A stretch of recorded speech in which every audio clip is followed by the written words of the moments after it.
Nous voici maintenant au quatrième cas dans un miroir concave où l'objet est situé entre le point C et le point F. Vous voyez que le miroir est déjà agrandi dans votre schéma, mais il va falloir que, pour que ça fonctionne, que vous l'agrandissiez par en bas aussi.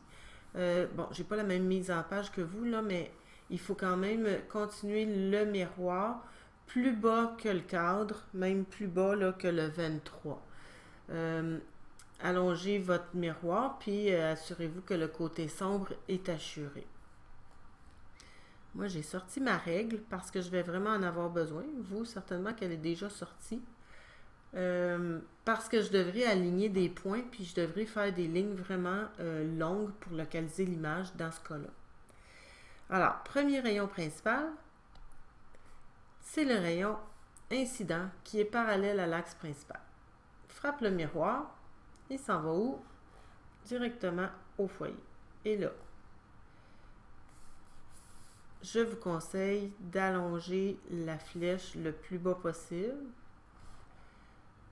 pour se rendre vraiment en bas là, de votre miroir, là, le plus bas que vous l'avez mis. Assurez-vous que votre foyer, que votre rayon passe au milieu du point foyer, puis que votre crayon est bien aiguisé, parce que l'erreur, quand plus le rayon est grand, plus l'erreur est possible. On va ici changer de couleur pour faire le deuxième rayon incident. Deuxième rayon incident. Bon. Deuxième rayon incident, c'est un rayon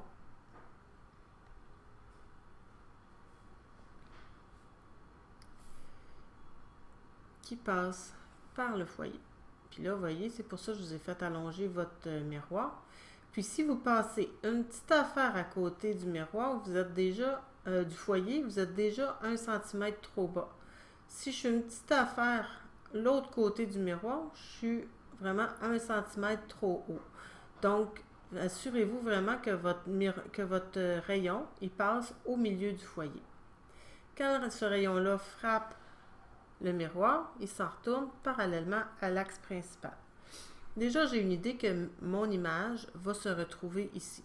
On va confirmer avec le troisième rayon.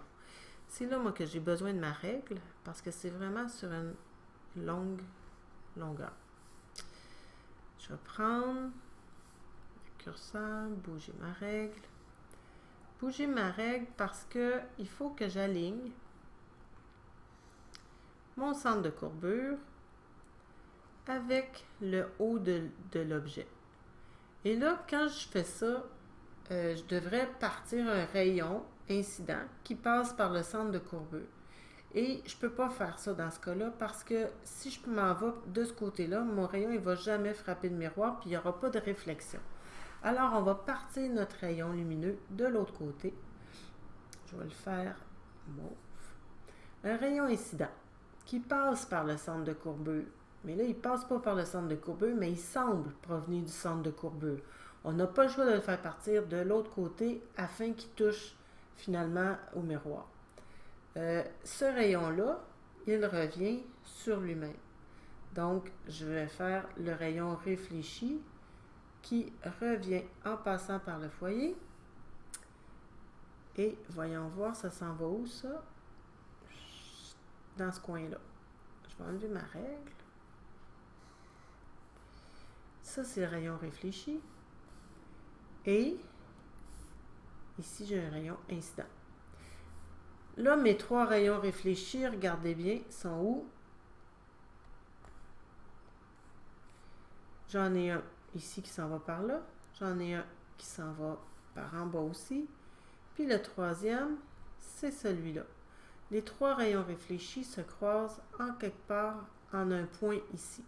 Vous avez le droit, puisque c'est loin et que les rayons sont longs, la marge d'erreur est possible. Vous avez le droit de faire un gros point pour localiser votre image.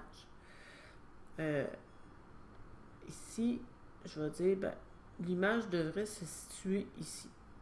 L'image du point supérieur de l'objet. Donc, je vais localiser une image réelle et renversée en dessous de l'axe principal. Ce que je viens de faire en noir, c'est relier le point de la base de l'image, qui est toujours sur l'axe principal, et le point image des rayons qu'on a partis du haut de l'objet, se croisent ici. C'est de la vraie lumière. On a affaire à une image réelle. On a affaire à une image réelle, et quand elle est réelle, elle est toujours renversée. Donc, réelle. Si elle est réelle, elle est renversée. Plus grande que l'objet. Dans ce cas-là, je crois que c'est assez évident. Et on la retrouve loin. Plus l'objet est proche du foyer, plus l'image va se retrouver loin. Plus l'objet est proche du centre de courbure, plus l'image va se retrouver proche de C, mais jamais avant. Toujours plus loin que C. Et toujours plus grande aussi, dans ce cas-là. L'image se retrouve plus loin que C. Et voilà.